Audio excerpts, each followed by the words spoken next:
Hello नमस्कार दोस्तों, welcome. स्वागत है आप सभी का एक बार फिर से आरएस जंक्शन पर। मैं हूं घनश्याम शर्मा और आरएस इंटरव्यू को लेकर के अधिकतर छात्रों की ये डिमांड रही कि सर कुछ मार्गदर्शन प्रदान करें जिससे कि जो है हम तैयारी को आगे बढ़ा सकें। तो दोस्तों, काफ़ी छात्र हैं जो प्लेटफॉर्म से जुड़े हुए हैं और जो एग्ज़ाम में पास भी हुए हैं और वो दुविधा में हैं, तो उनकी दुविधा को दूर करने के लिए ही आज ये स्पेशल सेशन हम आयोजित कर रहे हैं, जिसके दौरान जो मनीष शर्मा सर हैं, जो हमारे प्लेटफॉर्म पर पढ़ाते रहे हैं आपको, बहुत से सब्जेक्ट्स आपने उनसे पढ़े भी हैं और वो खुद आरएस एग्ज़ाम में सेलेक्टेड हैं लास्ट ईयर और one of the most numbers प्राप्त करने वाले स्टूडेंट्स में से वो हैं। पिछले साल उन्होंने अपने 2016 के इंटरव्यू में 80 मार्क्स जो हैं 100 में से प्राप्त किए हैं, जो कि I hope second highest marks थे पिछले साल के। तो उन्हीं का थोड़ा सा अनुभव मैं आपके साथ शेयर करना चाहूँगा और कुछ आपके जो कॉमन प्रश्न हैं उनका उत्तर भी खोजने का हम प्रयास करेंगे। वैसे तो दोस्तों आपको बहुत से सोर्सेज मिले होंगे, लेकिन ये पूर्णतया आरएस इंटरव्यू को लेकर के किया गया सेशन है जो आपको कुछ अद्वितीय एहसास कराएगा कि कैसे आप तैयारी को आगे बढ़ा सकते हैं। चलिए, तो मैं वेलकम करता हूँ मनीष शर्मा सर को। वेलकम सर, स्वागत है आपका। नमस्कार दोस्तों।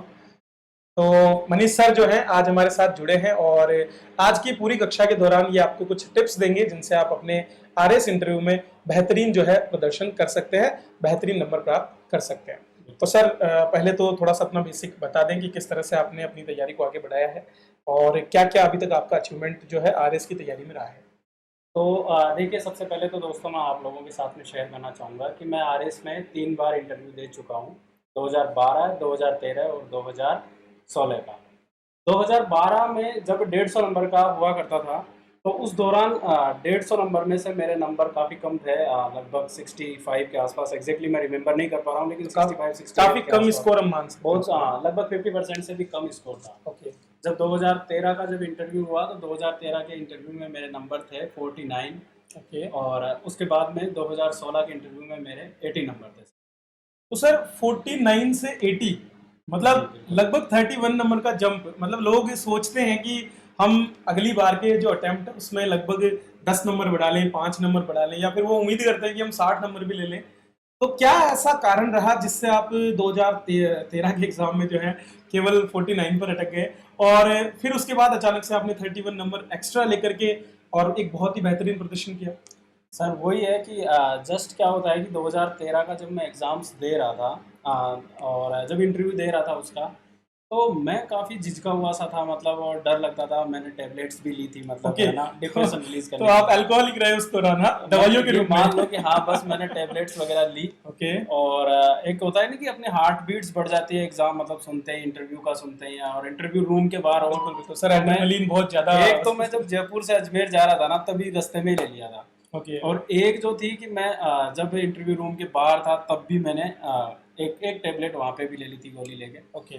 तो उस दौरान मैं अपना प्रेशर रिलीज करने की कोशिश कर रहा था, लेकिन जब अपन ये सोचते हैं ना कि मेरा प्रेशर है, मतलब इस एग्जाम का प्रेशर है, तो कहीं ना कहीं आपका बिगड़ हो ही जाता है, मतलब कुछ ना कुछ कबाड़ा हो ही जाएगा, मतलब एग्जाम में। तो ठीक मैं है। ये मान सकता हूँ कि 2013 के एग्जाम में जो आपके 49 मार्क्स रहे उनमें कहीं ना कहीं आपके फियर, जो सर डर, बिल्कुल सर, डर जो बिल्कुल। है, जो कि आज हमारे मतलब लगभग जो देखने वाले स्टूडेंट हैं उनमें से मैक्सिमम में होगा जो पहली बार दे रहे हैं। जो बिल्कुल पुराने सर। हैं उनको इतना दिक्कत नहीं है और शुरुआत वालों को बिल्कुल सर, रहेगा। अपन प्री एग्जाम्स देते हैं, ठीक है, अपन मेन देते हैं।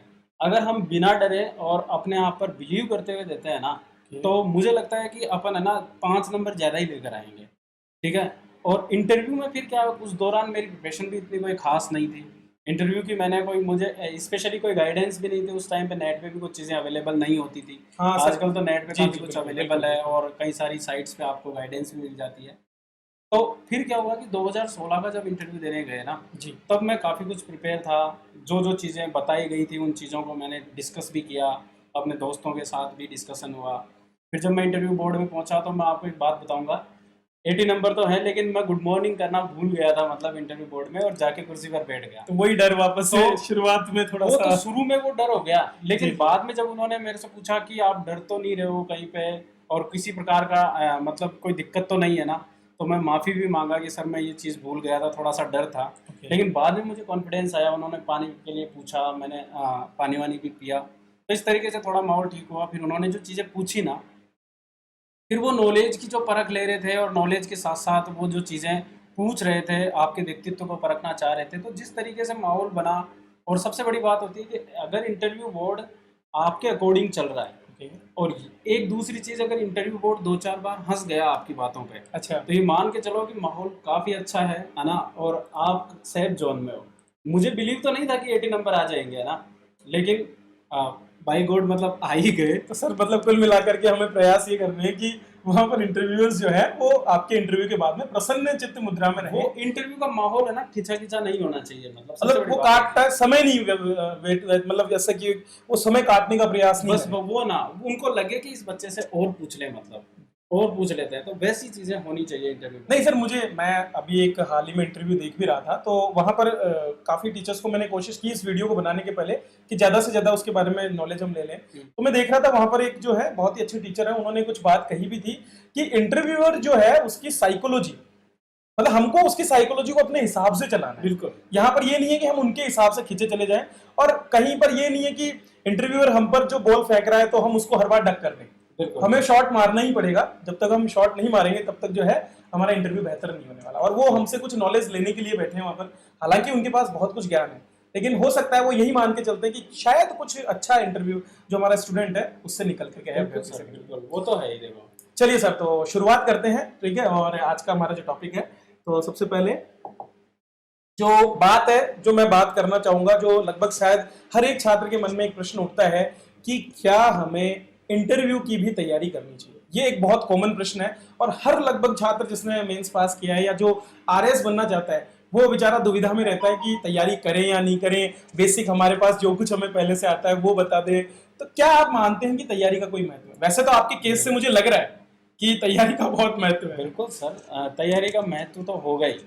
देखिए क्या होता है कि मतलब वहां पर आपके ज्ञान की इतनी परख नहीं है, लेकिन फिर भी है ना, ये हो कि आपको समसामयिक नॉलेज के बारे में जानकारी होनी चाहिए। जी जी जी, बिल्कुल। इसके साथ ही मतलब ऐसा होना चाहिए कि आप है ना अवेयर रहो, आप अपने आप से अवेयर हो, आपको अपने बारे में जानकारी है कि नहीं है, आपके आसपास क्या घटनाएं घट रही है, न्यूज़पेपर्स में क्या घटनाएं घट रही है, इन सब चीज़ों की अगर आपको जानकारी नहीं है तो उसको लगेगा कि शायद, क्योंकि उनके पास में नंबर नहीं होते हैं जी मेंस जी। के, पता नहीं उनको क्या, वो क्या सोच रखे होंगे कि आपके पास आपके ज़्यादा नंबर आए हैं कि नहीं आए हैं, और वो ये सोच के बैठते हैं वहाँ पर कि भाई आपने मेंस दिया है, मेंस क्रैक करके आए हैं, आपके पास में ज्ञान काफ़ी कुछ है ही, लेकिन फिर भी वो आपकी परख जानना चाहते हैं। और ये परख आपको जितना आप प्रिपरेशन करके गए हो ना, बस ये हो कि वो समराइज तरीके से, एक आपको बहुत कुछ पता होना चाहिए, जैसे राजस्थान कल्चर है, राजस्थान हिस्ट्री है, राजस्थान ज्योग्राफी है।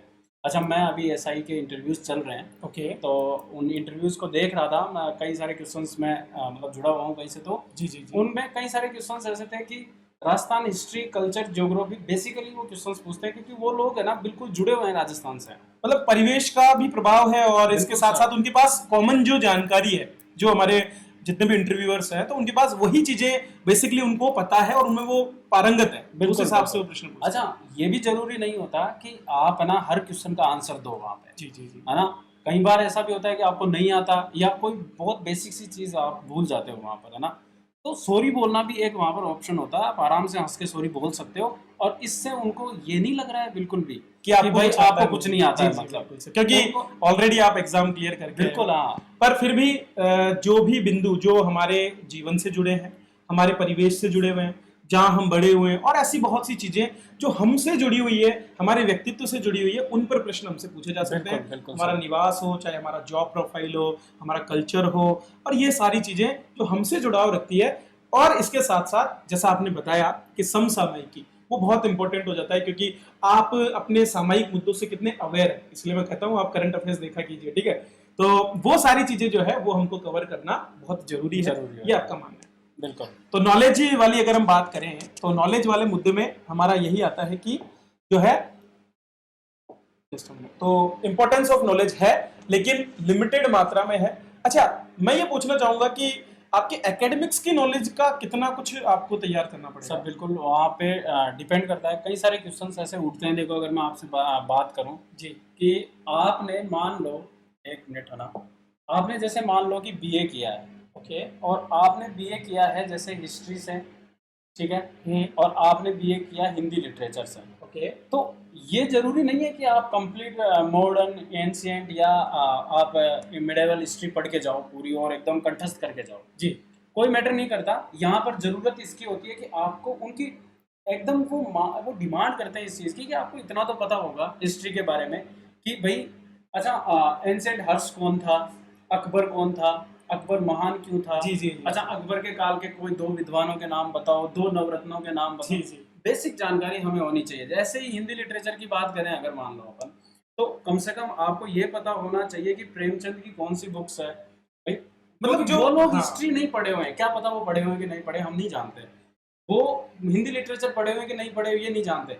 लेकिन आप नहीं पढ़े हुए हो, आप मेरे से अगर मैं आपको बोलता हूँ कि हिंदी लिटरेचर के बारे में कुछ बताइए या प्रेमचंद के बारे में कुछ बताइए, तो ये एग्जैक्टली अगर मैं आपको ये कहूंगा कि हिंदी लिटरेचर अगर मैंने पढ़ी है तो आपकी डिमांड ये रहेगी कि प्रेमचंद तो आप भी जानते हो थोड़े। बिल्कुल जो कॉमन क्वेश्चंस हैं। कॉमन क्वेश्चंस होते हैं, वो चीजें यहाँ से पूछी जाती है। अच्छा, कई बार ऐसा भी हो सकता है कि जैसे इतिहास के बारे में वैसे तो वो बात नहीं करेंगे, हाँ। लेकिन कई बार जैसे मान लीजिए किसी आपके इंटरव्यू से ही जुड़े किसी प्रश्न में वो चीज आ जाए तो वो उसके बारे में थोड़ा ज्यादा बिल्कुल ज्ञान लेने की बात करें। बिल्कुल। और हाँ, अगर मान लो कोई वहां पर जो हमारा एग्जामिनर है, वो एग्जामिनर बैठा ही मान लो हिस्ट्री बैकग्राउंड से, जी। तो फिर वो थोड़ा आपसे वहां पर डीप जानने की कोशिश करेगा। मतलब ये एग्जैक्टली क्या होता है कि हिस्ट्री वाला मिल जाता है ना, तो फिर वो बिल्कुल घमासान उसका तो करते प्रभाव हैं। तो पड़ेगा ही पड़ेगा। बिल्कुल।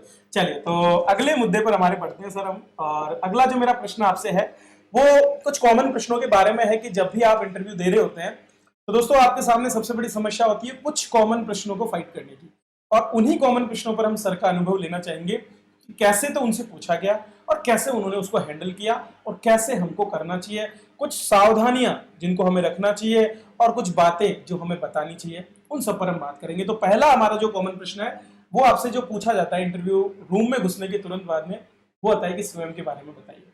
तो इसका मतलब ये नहीं है कि इंटरव्यूअर को आपके बारे में कुछ पता नहीं है या कुछ और बात। दरअसल ये प्रश्न इसलिए पूछा जाता है ताकि आप खुद अपने मुख से कुछ बात बताएं और इंटरव्यूअर को मौका मिले आपके इंटरव्यू की शुरुआत करने का। मैं सही बोल रहा हूँ? बिल्कुल सर, बिल्कुल बिल्कुल। सबसे पहले स्वयं के बारे में या तो वो खुद शुरू करते हैं। कभी कभी क्या होता है कि वो डायरेक्ट पूछते हैं कि बताइए कि आपने 12th कहाँ से की थी, 10th कहाँ से की थी, आपका नाम क्या, आपके पिता का नाम क्या। वो इस तरीके से शुरू कर सकते हैं। या फिर वो डायरेक्टली आपसे ये कहेंगे कि अपने बारे में 2 लाइन में बिना नाम बताते हुए बताइए। बिल्कुल, नाम मतलब इसलिए कि कई बार ऐसा होता है कि वो नाम की डिमांड नहीं करते हैं, क्योंकि मतलब या फिर जाति biased को हो छुपाने जाता की है, बात जाति कई बार हाँ, करते हैं बिल्कुल। ना। हाँ। बिना नाम बताते हुए, वही जी। उनका रीजन होता है। तो बस आपको बिना नाम बताते हुए स्वयं के बारे में 2 ही लाइन में बताना होता है। वहाँ ऐसा नहीं होता कि अपन अपनी पूरी जीवनी क्या स्ट्रगल करके आए हो वो सारा का सारा वहाँ पर बता केवल बेसिक्स की सर मैं यहाँ से हूँ और मैंने 10th यहाँ से की, 12th यहाँ से की, मैं BA इससे हूँ, वर्तमान में मैं ये कर रहा हूँ, यहाँ पोस्टिंग हूँ, अगर पोस्टेड नहीं हो तो मैं इसकी तैयारी कर रहा था। और ये नहीं, ऐसा तो नहीं है ना कि मैं बता दूं कि सर मैं LKG में आदर्श विद्या मंदिर में पढ़ता था। नहीं, वो बात बिल्कुल तो आप ध्यान रखिए दोस्तों कि आपको ये नहीं बताना है कि आप जो है अपने गांव की इस गली और मोहल्ले में रहते हैं, उस बारे में आपसे कोई नहीं पूछ रहा है। यहाँ पर बेसिकली जो चीजें थोड़ा बड़े लेवल तक महत्व रखती हैं या फिर जो आपकी पहचान का एक कारक बन सकती है, उन चीजों पर आप बात करें। जैसे कि बेसिकली आप किस जिले से हैं, उसमें भी आपका गांव आप बता सकते हैं, क्योंकि कई हमारे जो छात्र हैं वो बिल्कुल अपने गांव से जुड़े हुए, ठीक है, तो उनका गांव के बारे में पूछ लिया गया, वो आप बता सकते हैं। और भी बहुत सी ऐसी चीजें हैं जिनके बारे में आप जो है बता सकते हैं, ठीक है। Just a minute.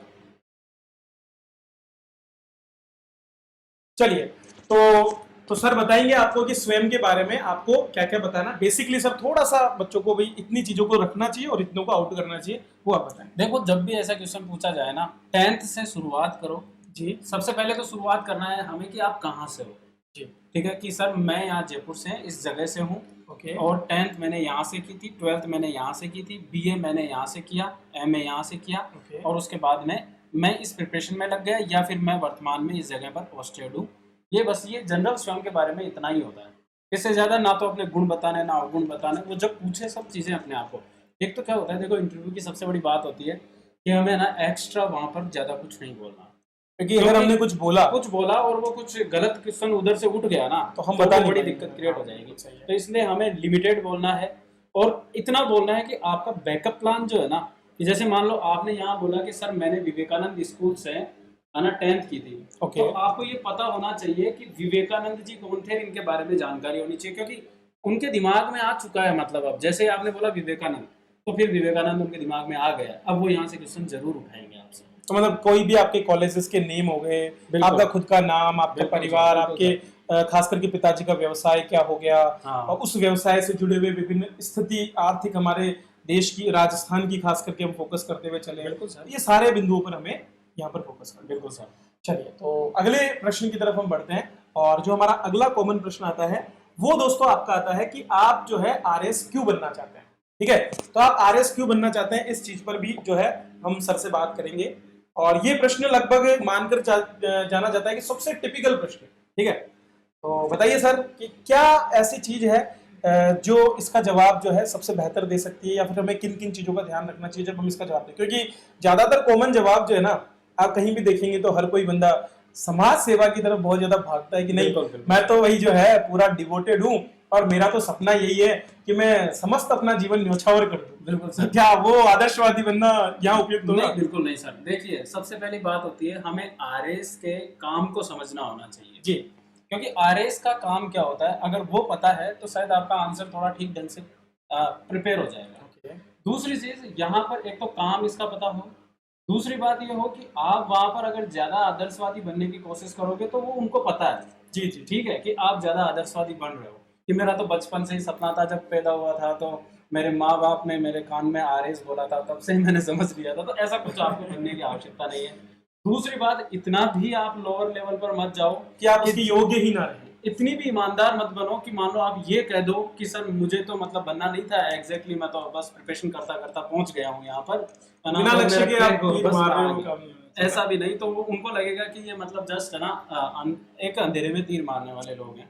ठीक है, तो अपनी प्रिपरेशन ये होनी चाहिए कि पहले आरएस का काम, नेचर पता होना चाहिए कि आरएस का काम जो है वो डाइवर्स नेचर का है। ठीक है, तो ये बहुत बहुत बड़ी चीज है कि आप नेचर पे बात करें। बिल्कुल। ठीक है, तो एक तो आरएस का काम जो है वो डाइवर्स नेचर का है। ठीक है, तो आप यही कहोगे डायरेक्टली कि सर ये जो नेचर है आरएस बनने का, आरएस का जो नेचर है वो डाइवर्सिटी वाला है, और मेरा जो मतलब एक मेरा जो गुण है वो डाइवर्सिटी वाली चीज़ों में मुझे काम करना पसंद है। मतलब डाइवर्स मतलब मैं डाइवर्स काम करना पसंद करता हूँ। जैसे मैं अगर जैसे आप मान लो आपसे पूछा जाए कि आप आरएस जंक्शन पे पढ़ाते हैं, तो अगर मान लो ये तो आप पता नहीं आप बोलोगे कि नहीं, अच्छा लेकिन फिर भी आप तो ये तो कहोगे कि सर हाँ ठीक है मैं एक टीचर हूँ। लेकिन Okay. टीचर की नौकरी जो है वो एक डाइवर्सिटी वाली नौकरी नहीं है। बिल्कुल बिल्कुल बिल्कुल, है ना। तो बस आप ये कहोगे कि सर मुझे डाइवर्सिटी वाली जॉब में काम करना था, इसलिए मैं आरएस बनना चाहता था। नहीं, पर हालांकि सर मैं डाइवर्स हूँ अपने जॉब में भी, मुझे पता है क्योंकि सर। मैं हर एक सब्जेक्ट को कवर करने की कोशिश करता हूँ। बिल्कुल सर, बिल्कुल, है ना। चलिए। दूसरी चीज, है ना, डाइवर्सिटी वाली जॉब मुझे पसंद है, इसलिए मैंने इसको चुना। दूसरा, आप आराम से बेझिझक कह सकते हो आराम से कि मैं आरएस इसलिए बनना चाहता था कि सर एक सामाजिक प्रतिष्ठा भी इससे मिलती है। हाँ नहीं सर, क्योंकि अगर हम कभी भी देखते हैं किसी भी जॉब प्रोफाइल को हम देखते हैं, हाँ। तो दोस्तों आप समाज में भी चली जाइए, कहीं पर भी चली जाइए, तो आपसे ये एक भावना हमारे मन में रहती है। जब हम देखते हैं किसी भी तालुका में पहुंचते हैं या किसी भी तहसील लेवल पर हम पहुंचते हैं, तो जो सबसे ज्यादा प्रसिद्ध या जो माननीय व्यक्ति समाज में भी माना जाता है, खास करके राजस्थान जैसे क्षेत्र में, वहां पर सामाजिक प्रतिष्ठा का प्रश्न बन जाता है कि अगर आप किसी भी राज्य सेवा में हैं, तो आपको ये माना जाता है कि आप एक बहुत ऊंचे पद पर हैं, और समाज में आपको मान काफी मिलता है, सम्मान मिलता है, आपके परिवार की प्रतिष्ठा बनती है। तो ये बताना कोई गलत नहीं है कि आप जो है मान या प्रतिष्ठा के लिए, क्योंकि हर एक व्यक्ति के मन में ये चाह होती है, बिल्कुल सर। और बेसिक रूप में आप अगर इस चीज को वहां प्रस्तुत करते हैं तो निश्चित रूप से ऐसा कोई उनके पास में कारण नहीं होगा जिससे कि आपको यहाँ पर नकारात्मक रूप से लिया जाए। बिल्कुल। फिर अच्छा। तीसरी चीज इसमें आती है सर कि एक इसका जो जॉब सिक्योरिटी ऑप्शन, क्योंकि कोई भी गवर्नमेंट जॉब होती है, जॉब सिक्योरिटी, अच्छा पेमेंट है, अच्छा हाँ, पेमेंट है, अच्छी सिक्योरिटी है, चैलेंजिंग नेचर है। अच्छा, कोई छात्र ये बोलना चाहिए कि सर मैं तो बहुत पैसा कमाना चाहता हूँ, और एसडीएम की जॉब में तो है बहुत सा पैसा भी है, तो ये बोलना सही रहेगा? नहीं सर, बिल्कुल नहीं। ऐसे तो देखो इन चीजों से तो हमें बचना ही है, नेगेटिव चीजें ये negative impact देखो, आती क्या बोलना है ये जानने से बेहतर है क्या नहीं बोलना है। उस चीज से बचना है कि आप कहीं जाकर के ये बोलने लग जाएं कि नहीं सर मैं तो बस बहुत पैसा कमाना चाहता हूँ, और बस अब मैं तो मान लीजिए मशीन बनने वाला हूँ थोड़े दिनों में, सही राम मीणा नहीं बनना है हमको, ठीक है, किसी को भी, तो ये ध्यान रखना है। है। बिल्कुल सही बात है। चलिए। तो ये कुछ चीज़ें हैं जो आप आरएस क्यों बनना चाहते हो, आपसे ऐसे रिलेटेड क्वेश्चन से आप बेसिकली पूछते हैं, चाहे आप एसआई का इंटरव्यू दे रहे होंगे, चाहे आरएस का इंटरव्यू दें, सर इसमें ये कोई बेसिक क्वेश्चन होता है। जीवन की घटना, जैसे मान लीजिए कि हम उससे प्रेरित हुए हों लाइफ में, कई हाँ बार बिल्कुल, होता है ऐसा कि बिल्कुल। आप स्कूल में पढ़ते थे चौथी पांचवी क्लास में, और देखो मैं दोस्तों, हम प्रयास हमारा ये है कि आपको जो है वो बेसिक बातें पता चले। अब ये जरूरी नहीं है कि आप सभी इनको उपयोग करें, इनमें से हर किसी के जीवन में कुछ ना कुछ चीज जुड़ी होगी। तो सबसे पहले तो आपको यथार्थवादी बनना है यहाँ पर, मतलब इतना ज्यादा आप आदर्शवादी बन करके या झूठी बात ना कहें, क्योंकि झूठी बात का समर्थन करने के लिए आपको 100 झूठ बोलने पड़ते हैं। तो सर मुझे बता रहे थे जस्ट पहले कि सर कभी भी आरएएस परीक्षा में जिनके सामने आप सम्मुख हो या जिनको आप कुछ बताने जा रहे हो, वो आपके बारे में पहले से बहुत कुछ जानते हैं। वो लोग आपके चेहरे को पढ़ करके ये देख लेते हैं कि आप कहाँ झूठ बोल रहे हो, कहाँ सच।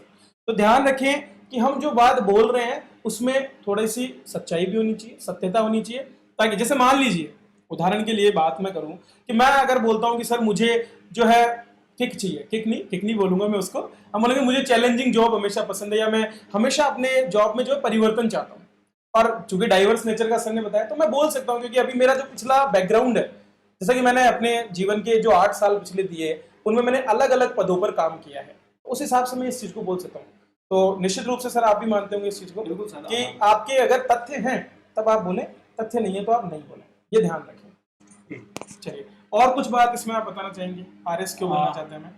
बस यही सर कि एक तो आपको जॉब का चैलेंजिंग नेचर का और इसकी डाइवर्सिटी, सम्मान, ये सारी चीज़ों का पता होना चाहिए। लास्ट में आप ये कह सकते हो कि सर मेरा टेम्परामेंट जो है, टेम्परामेंट। हाँ मेरी मनोवृत्ति जो है वो भी कहीं आरएस के लिए ही है एग्जैक्टली कि वो फिर आप छोड़ दो बस यहाँ पे टेम्परामेंट पे आपको छोड़ देना है।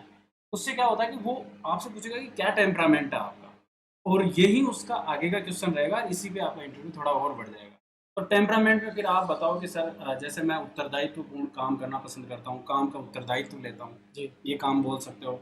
मैं टीम वर्क की भावना के साथ काम करना पसंद करता हूँ, जैसे कि आरएएस में ज़रूरत है, आप एक प्रशासनिक अधिकारी हो, आपसे काम भी इसी तरीके से होगा।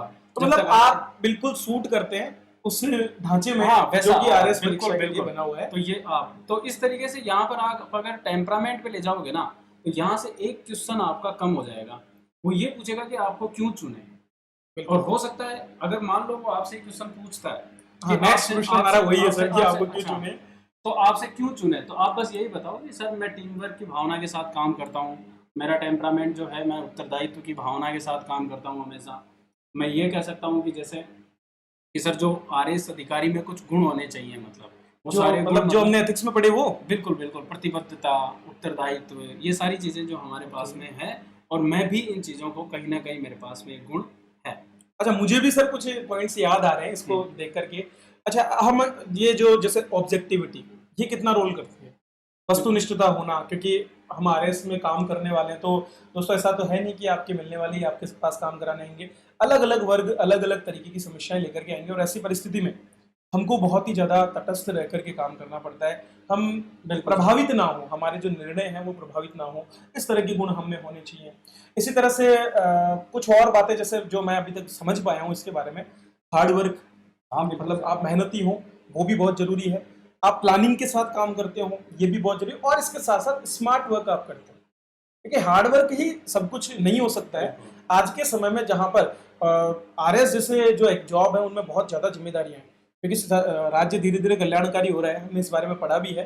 तो कल्याणकारी राज्य के उदाहरणों को पूरा करने के लिए हमको स्मार्ट वर्क भी करना चाहिए। और उत्सुकता को कितना मानते हैं, आपकी क्यूरियोसिटी?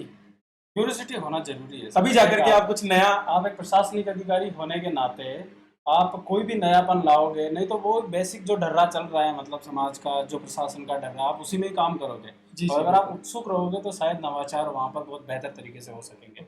अभी जैसे एसआई में इंटरव्यू चल रहे हैं, तो एसआई में इसी तरीके के क्वेश्चंस पूछ रहे हैं कि जैसे आप एसआई बनोगे, एसएचओ बनोगे, तो बनते हैं आप क्या बदलाव करोगे सिस्टम में, क्या पुलिस प्रशासन अभी पुलिस प्रशासन की छवि कैसी है, जी जी जी, है ना, क्या जनता उसको भ्रष्ट मानती है कि नहीं मानती। ऑब्वियसली सबको पता है कि पुलिस प्रशासन को भ्रष्ट मानती है, जनता हाँ, के बीच में एक बिल्कुल, बिल्कुल। नेगेटिव छवि है, और इस तरीके के क्वेश्चंस बनते हैं। तो अगर आप में क्यूरियोसिटी है चीज़ों को बदलने की, आप में ललक है चीज़ों को काम करने की, मतलब तो आप बदलाव करोगे वहाँ पे। तो ये बताना जैसे जरूरी है। आईसीटी हो गया, इंफॉर्मेशन बिल्कुल सर, टेक्नोलॉजी में हाँ। आपका रुझान है। अच्छा, ऐसे क्वेश्चंस पूछते हैं एग्जैक्टली, अगर आप बीटेक बैकग्राउंड से है, आप अगर ऐसे बैकग्राउंड से हैं जो ह्यूमैनिटीज से नहीं आता है, मतलब तो उस बैकग्राउंड से रिलेटेड क्वेश्चंस ऐसे बनते हैं कि जैसे मान लो आपने साइंस ली थी, आप बीटेक करे हो, तो इसका यूज़ प्रशासन में किस तरीके से करोगे, ठीक है। चलिए, ऐसे तो क्वेश्चंस वैसे तो बनते सर आपने हमारे कोर्स में जो है इसके बारे में काफ़ी डिटेल में चर्चा भी की है। दोस्तों, प्लेटफॉर्म पर जो है एसआई इंटरव्यू का कोर्स हमने बना रखा है, तो आरएस परीक्षा के लिए बहुत ही बेहतर कोर्स हम उसको मान सकते हैं, और आप सभी भी आरएस जंक्शन एप्लीकेशन पर उसका फायदा उठा सकते हैं। 100 रुपये का कोर्स है, ज़्यादा चिंता करने की जरूरत नहीं है, आपसे बहुत ज़्यादा लूटने वाले नहीं हम, क्योंकि वो एक मिनिमल कॉस्ट आप मान सकते हैं प्लेटफॉर्म की, ठीक है।